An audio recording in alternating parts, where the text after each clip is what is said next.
Good afternoon. Thank you.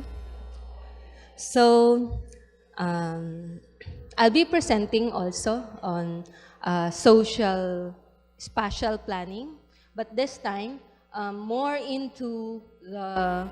Of course, it will still affect the environment, but more on the people who will be living and how would they settle.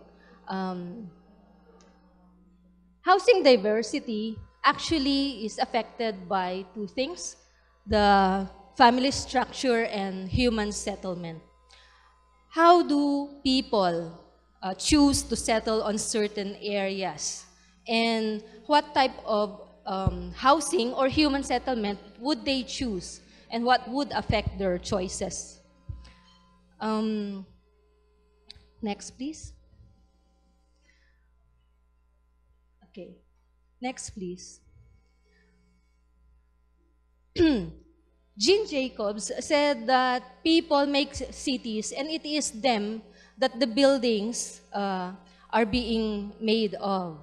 They are the ones who would, their needs are the ones that is the basis of our plans. And also, it is their choices where cities become capable of providing all of this urban development.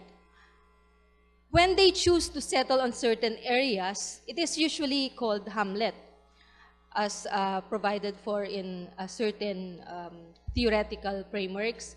But it is when they create that area into their home that rural become cities. And the way that this rural to urban is it's a relationship between the people and also the urban planners.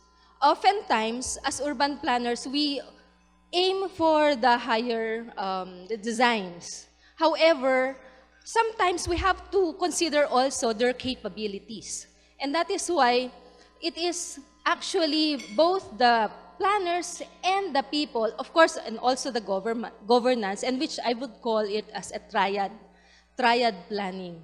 Wherein, of course, people's need is what we design for.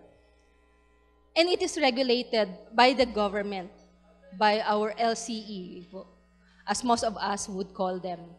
But as planners, we should not take the back seat, but be in the forefront and analyze and help our LCEs to develop the rural and urban conundrum, or the relationship of the development of our cities. Thus, we can have this ambition natin 2040.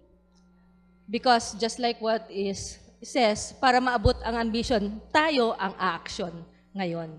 So, I'd like to enjoin everybody to take a look at the people.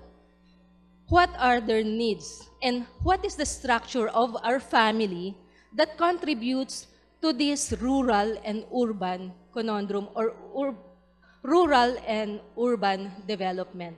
Because oftentimes, cities are being developed from the basics, rural first. But oftentimes, we consider no planning is necessary when it comes to the rural. And we would then present ourselves if it already develops into a city. I'd like to enjoin everybody to consider rural development unto the city development.